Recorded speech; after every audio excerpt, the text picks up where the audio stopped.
ರಾಜ್ಯ ಬಿಜೆಪಿಯಲ್ಲಿ ಬದಲಾವಣೆ ಫಿಕ್ಸ್ ಆಗುತ್ತಾ? ಯಾರ ಸ್ಥಾನ ಬದಲಾವಣೆ ಮಾಡಲಾಗುತ್ತೆ? ರಾಜ್ಯ ಬಿಜೆಪಿಯಲ್ಲಿ ಮ್ಯೂಸಿಕಲ್ ಚೇರ್ ಶುರುವಾಗಿದೆ.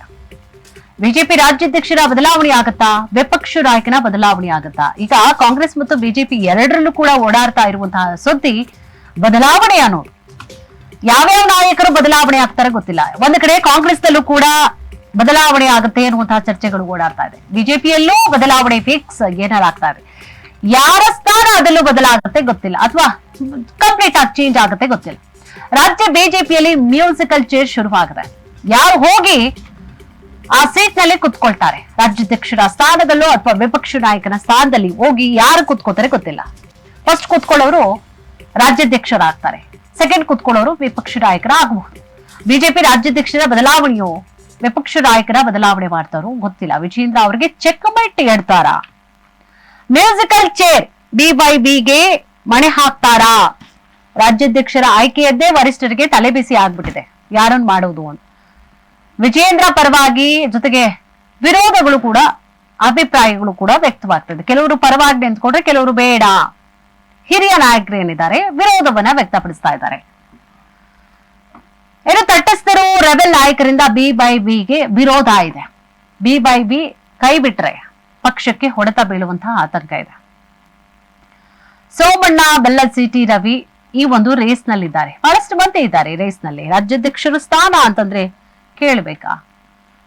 ಒಂದು ಲಿಸ್ಟೇ ಇದೆ, ಅದಕ್ಕೋಸ್ಕರನೇ ಇವ್ರು ಕೇಳಿದ್ರೆ ನಾವು ಅಂತ ಹೇಳಿ ಅವರು ಲಿಸ್ಟ್ ಇದೆ ಒಂದು.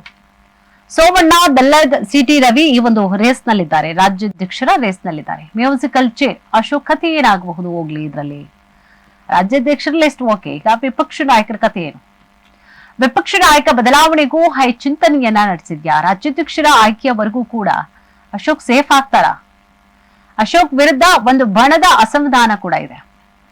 ಹೊಂದಾಣಿಕೆ ಪಾಲಿಟಿಕ್ಸ್ ಮಾಡ್ತಾರೆ ಅನ್ನುವಂತಹ ಆರೋಪ ಇದೆ ಅವರ ವಿರುದ್ಧ. ವಿಪಕ್ಷ ನಾಯಕರ ರೇಸ್ ನಲ್ಲಿ ಸುನಿಲ್ ಕುಮಾರ್ ಅವರ ಹೆಸರಿದೆ.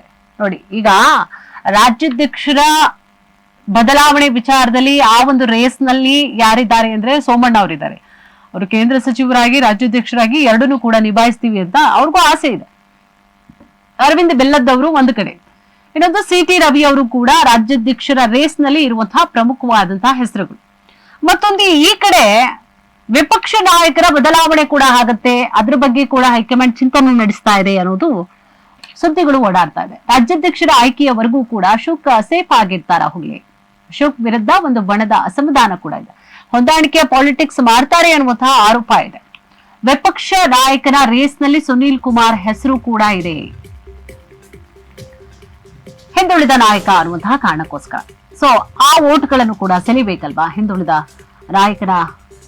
ನಾಯಕನಿಗೆ ವಿರೋಧ ಪಕ್ಷವನ್ನ ಕಟ್ಟುವಂತಹ ಮೂಲಕವಾಗಿ ಸೊ ವೋಟ್ಗಳನ್ನ ಸೆಳೆಯುವಂತಹ ತಂತ್ರವೂ ಇರಬಹುದೇನೋ ಗೊತ್ತಿಲ್ಲ. ಹೈಕಮಾಂಡ್ ಯಾವ ರೀತಿಯಾಗಿ ನಿಲುವನ್ನ ತಾಳಿದೆ. ಬಟ್ ಇದಿಷ್ಟು ವಿಚಾರಗಳು ಈಗಾಗಲೇ ಓಡಾಡ್ತಾ ಇದೆ. ರಾಜ್ಯ ಬಿಜೆಪಿ ಸಾರಥಿಗಳ ಆಯ್ಕೆ ಕಸರತ್ತಾಗ್ತಾ ಇದೆಯಂತೆ. ಬಿಜೆಪಿ ಅಧ್ಯಕ್ಷ ಪ್ರತಿಪಕ್ಷ ನಾಯಕನಂತೆ ಸಸ್ಪೆನ್ಸ್ ಆಗಿದೆ. ಈಗ ರಾಜ್ಯ ನಾಯಕರಿಗೆ ಹೈಕಮಾಂಡ್ ಸೂತ್ರವಾದ್ರು ಏನು? ಬದಲಾವಣೆಗಾಗಿ ಮತ್ತೆ ರೆಬಲ್ಸ್ ಆಕ್ಟಿವ್ ಆಗ್ತಾರಾ? ಬದಲಾವಣೆ ಆಗೇ ತಿರಬೇಕು ಅಂತ ಪಟ್ಟು ಹೇಳ್ತಿದ್ರಲ್ಲ, ಸೊ ಮತ್ತೆ ಈಗ ಆಕ್ಟಿವ್ ಆಗ್ತಾರ? ದೆಹಲಿಯಲ್ಲಿ ಅಶೋಕ್ ಅವರು ಠಿಕಾಣಿ ಹೂಡಿದ್ದಾರೆ. ನೋಡಿ, 4 ದಿನ ಆಯ್ತು ಬಂದಿಲ್ಲ ಅವರು, ಈ ಕಡೆಗೆ ಆಗಮಿಸಿಲ್ಲ ಅವರು. 4 ದಿನದಿಂದಲೂ ಕೂಡ ಅಲ್ಲೇ ದೆಹಲಿಯಲ್ಲೇ ಇದ್ದಾರೆ, ಠಿಕಾಣಿ ಹೂಡ್ಬಿಟ್ಟಿದ್ದಾರೆ. ಸೊ ಏನಾಗ್ತಾ ಇದೆ? ಹೋದ್ರೆ ಬರ್ತಾ ಇದ್ರು, 1-2 ದಿನ ಇರ್ತಾ ಇದ್ರು, ಬರ್ತಾ ಇದ್ರು, ಮಾತಾಡ್ಕೊಂಡು ಚರ್ಚೆ ಮಾಡ್ಕೊಂಡು ಹೈಕಮಾಂಡ್ ನಾಯಕರನ್ನ ಭೇಟಿ ಆಗ್ತಾ ಇದ್ರು. ಬಟ್ ಸಮರ್ಥನೆ ಕೂಡ ಮಾಡ್ಕೊಂಡು ವಿಜೇಂದ್ರ ಅವರು ಸಮರ್ಥವಾಗಿ ನಿಭಾಯಿಸ್ಕೊಂಡು ಹೋಗ್ತಾ ಇದ್ದಾರೆ. ಎಲ್ಲಿ ಅವ್ರನ್ನೇನ್ ಬದಲಾವಣೆ ಮಾಡೋದಿಲ್ಲ ನಾವು ಅಂತ ಹೇಳಿ ವಿಜೇಂದ್ರ ಅವರು ಕೂಡ ಸಮರ್ಥನೆ ಮಾಡ್ಕೊಂಡ್ರು ಮೊನ್ನೆ. ಬಟ್ ಯಾಕೆ ಹೋಗಿದ್ರು ಅನ್ನುವಂತಹ ಕಾರಣಕ್ಕೋಸ್ಕರ ಇರುತ್ತೆ, ಅವ್ರದೇ ಆದಂತಹ ಸಮಾಲೋಚನೆ ಚರ್ಚೆಗಳು ಇರುತ್ತೆ ಅನ್ನುವಂತಹ ವಿಚಾರಗಳನ್ನು ಹೇಳಿದ್ರು. ಬಟ್ ಇವ್ರು ಹೋಗಿದ್ದು ವೈಯಕ್ತಿಕ ಕಾರಣ ಅಂತ ಹೇಳಿ ವಿಜೇಂದ್ರ ಅವರು ಮಾತನಾಡಿದ್ರು. ಬಟ್ 4 ದಿನ ಆಯ್ತು ನೋಡಿ, 4 ದಿನ ಆದ್ರೂ ಕೂಡ ಅಶೋಕ್ ಅವ್ರಿಗೆ ಏನ್ ಮಾಡ್ತಾ ಇದಾರೆ ಅಲ್ಲಿ? ಏನ್ ಮಾತುಕತೆ, ಏನ್ ಹೊಟ್ಟೆ ಎರ್ತ್ಕೋತಿದಾರ ಹೋಗ್ಲಿ ಹೈಕಮಾಂಡ್ ನಾಯಕರ ಹತ್ರ? ಬಿಜೆಪಿ ಅಧ್ಯಕ್ಷ ಪ್ರತಿಪಕ್ಷ ನಾಯಕನದ್ದೇ ಈಗ ಸಸ್ಪೆನ್ಸ್ ಆಗಿರುವಂತಹ ವಿಚಾರ. ರಾಜ್ಯ ನಾಯಕರಿಗೆ ಹೈಕಮಾಂಡ್ ಸೂತ್ರ ಆದ್ರೂ ಏನಿರಬಹುದು? ಬದಲಾವಣೆಗಾಗಿ ಮತ್ತೆ ರೆಬಲ್ಸ್ ಆಕ್ಟಿವ್ ಆಗ್ತಾರ ಹೋಗ್ಲಿ? ಬದಲಾವಣೆ ಆಗೇ ತಿರ್ಬೇಕು ಅಂತ ಪಟ್ಟು ಹೇಳ್ತಾರ? ದೆಹಲಿಯಲ್ಲೇ ಅಶೋಕ್ ಅವರು ಠಿಕಾಣಿ ಹೂಡಿದ್ದಾರೆ, ಇನ್ನೂ ಕೂಡ ಬಂದಿಲ್ಲ ಅವರು, ರಾಜ್ಯಕ್ಕೆ ಆಗಮಿಸಿಲ್ಲ. ಯಾರಿಗೆ ಲಕ್, ಯಾರಿಗೆ ಕೋಕ್ ಕೊಡ್ತಾರೆ ಹಾಗಾದ್ರೆ? ರಾಜ್ಯ ಬಿಜೆಪಿ ನಾಯಕತ್ವಕ್ಕೆ ಮೇಜರ್ ಸರ್ಜರಿಗೆ ಮುಂದಾಗ್ತಾ ಇದ್ದಾರೆ ವರಿಷ್ಠರು. ದೆಹಲಿಯಲ್ಲಿ ವಿಜಯೇಂದ್ರ, ಅಶೋಕ್ ಭವಿಷ್ಯವನ್ನ ಬರಿತಾ ಇದ್ದಾರೆ ಹೈಕಮಾಂಡ್ನ ನಾಯಕರು. ವಿಜಯೇಂದ್ರ ರಾಜ್ಯಾಧ್ಯಕ್ಷ ಸ್ಥಾನವನ್ನ ಉಳಿಸ್ಕೊಳ್ತಾರಾ ಅಥವಾ ಬದಲಾಗುತ್ತಾ? ಪ್ರಶ್ನೆ ಇದು. ಇವೆಲ್ಲ ಕೊಕ್ಕೆಗಳ ಇನ್ನು ಪ್ರಶ್ನೆಗಳಾಗೆ ಉಳಿದಿದೆ. ಪ್ರತಿಪಕ್ಷ ನಾಯಕನ ಪಟ್ಟದಿಂದ ಅಶೋಕ್ ಅವರಿಗೆ ಕೊಡ್ತಾರ?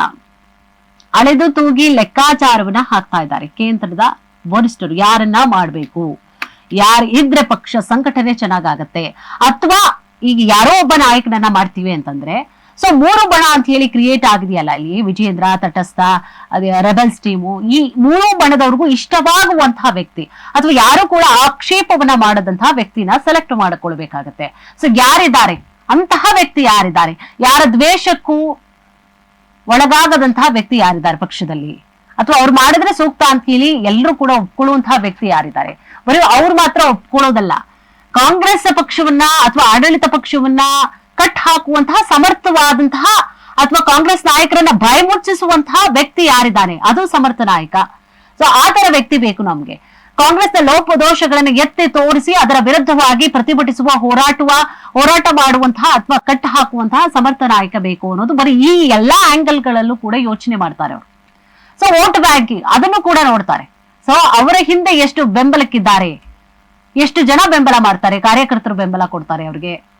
ಸೊ ಹೀಗೆ ಅಳೆದು ತೂಗಿ ಲೆಕ್ಕಾಚಾರವನ್ನ ಹಾಕ್ತಾ ಇದ್ದಾರೆ ಕೇಂದ್ರದ ವರಿಷ್ಠರು. ಕಾರ್ಯವೈಖರಿ, ಸಮುದಾಯದಲ್ಲಿ ಶಕ್ತಿಯ ಬಗ್ಗೆ ಸಮಾಲೋಚನೆ ಆಗ್ತಾ ಇದೆ. ಸರ್ಕಾರದ ವಿರುದ್ಧದ ಹೋರಾಟ, ಪಕ್ಷ ಸಂಘಟನೆಯ ಶಕ್ತಿಯ ಪರಾಮರ್ಶೆ, ಯಾವ ಹೋರಾಟವನ್ನ ತಾತ್ವಿಕ ಅಂತ್ಯಕ್ಕೆ ತೆಗೆದುಕೊಂಡು ಹೋಗ್ತಾ ಇದ್ದಾರೆ, ಮುಂದಿನ ಚುನಾವಣೆಯನ್ನ ದೃಷ್ಟಿಯಲ್ಲಿ ಇರಿಸಿಕೊಂಡೇ ಈಗಾಗಲೇ ಆಯ್ಕೆ ಪ್ರಕ್ರಿಯೆಗಳಾಗ್ತಾ ಇದೆ. ಡಿವೈವಿ ಬದಲಾವಣೆಗೆ ರೆಬಲ್ಸ್ ಬಿಗಿ ಪಟ್ಟು ಹಿಡಿದಿದ್ದಾರೆ. ಇದು ಈಗಿಂದಲ್ಲ, ಮೊದ್ಲಿಂದಲೂ ಅದೇ ಪಟ್ಟು ಬಿಟ್ಟಿಲ್ಲ ಪಟ್ಟು. ವಿಜಯೇಂದ್ರ ಬದಲಾವಣೆಗೆ ರೆಬಲ್ಸ್ ಬಿಗಿ ಪಟ್ಟು ಮಾಡಿದ್ದಾರೆ. ರೆಬಲ್ಸ್ ಸಲಹೆ ಸೂಚನೆಗಳ ಪರಿಗಣನೆಗೆ ತೆಗೆದುಕೊಳ್ಳಲಾಗಿದೆ. ಕಾಂಗ್ರೆಸ್ ಸರ್ಕಾರದಿಂದ ಹೊಂದಾಣಿಕೆ ಆರೋಪ ಇದೆ, ಸರ್ಕಾರದ ವಿರುದ್ಧ ಪ್ರಖರ ವಾಗ್ದಾಳಿ ಆಗ್ತಾ ಇದೆ, ಹೋರಾಟ ಆಗ್ತಿಲ್ಲ ಅನ್ನುವಂತಹ ಆರೋಪ ಇದೆ. ಅಧಿವೇಶನದಲ್ಲೂ ಕೂಡ ಸರ್ಕಾರಕ್ಕೆ ಬಿಸಿ ಮುಟ್ಟಿಸುವಂತಹ ಕೆಲಸ ಆಗ್ತಿಲ್ಲ. ಮಿತ್ರ ಪಕ್ಷ ಜೆಡಿಎಸ್ ಜೊತೆಗೂ ಕೂಡ ಹೊಂದಾಣಿಕೆ ಸರಿಯಾಗಿ ಕಾಣಿಸ್ತಾ ಇಲ್ಲ ಅನ್ನೋದು ಆರೋಪ ಇದೆ. ವಿಜಯೇಂದ್ರ ಬದಲಾವಣೆಗೆ ರೆಬಲ್ಸ್ ಮೊದಲಿನಿಂದಲೂ ಕೂಡ ಬಿಗಿ ಪಟ್ಟು ಹಿಡಿದಿದೆ. ರೆಬಲ್ಸ್ ಸಲಹೆ ಸೂಚನೆಗಳನ್ನ ಪರಿಗಣನೆಗೆ ತೆಗೆದುಕೊಳ್ತಾರ. ಹಾಗಾದ್ರೆ ಕಾಂಗ್ರೆಸ್ ಸರ್ಕಾರದೊಂದಿಗೆ ಹೊಂದಾಣಿಕೆಯ ಆರೋಪವನ್ನ ಕೂಡ ಮಾಡಲಾಗಿದೆ ಈಗಾಗಲೇ ವಿಜಯೇಂದ್ರ ವಿರುದ್ಧ. ಸರ್ಕಾರದ ವಿರುದ್ಧ ಪ್ರಖರ ವಾಗ್ದಾಳಿ ಆಗ್ಲಿ, ಹೋರಾಟಗಳನ್ನಾಗ್ಲಿ ಸರಿಯಾಗಿ ಮಾಡ್ತಿಲ್ಲ. ಒಂದು ತಾರ್ಕಿಕ ಅಂತ್ಯ ಅನ್ನೋದೇ ಇಲ್ಲ. ಇವ್ರು ಮಾಡ್ತಾರ ಹೋರಾಟ, ಓಕೆ, ತಾರ್ಕಿಕ ಅಂತ್ಯ ಕಾಣಿಸಲ್ಲ ಯಾವುದೇ ಹೋರಾಟ, ಪ್ರೊಟೆಸ್ಟ್ ಗಳು ಮಾಡುದು. ಅಧಿವೇಶನದಲ್ಲೂ ಕೂಡ ಸರ್ಕಾರವನ್ನ ಬಿಸಿ ಮುಟ್ಟಿಸುವಂತಹ ಕೆಲಸ ಆಗ್ತಾ ಇಲ್ಲ, ಪ್ರಶ್ನೆ ಮಾಡುವಂತಹ ಕೆಲಸ ಆಗ್ತಾ ಇಲ್ಲ. ಮಿತ್ರ ಪಕ್ಷ ಜೆಡಿಎಸ್ ಜೊತೆಗೂ ಕೂಡ ಹೊಂದಾಣಿಕೆ ಆಗ್ತಾ ಇಲ್ಲ ಸರಿಯಾಗಿ ಅಂತ ಸಾಕಷ್ಟು ಆರೋಪ ಇದೆ.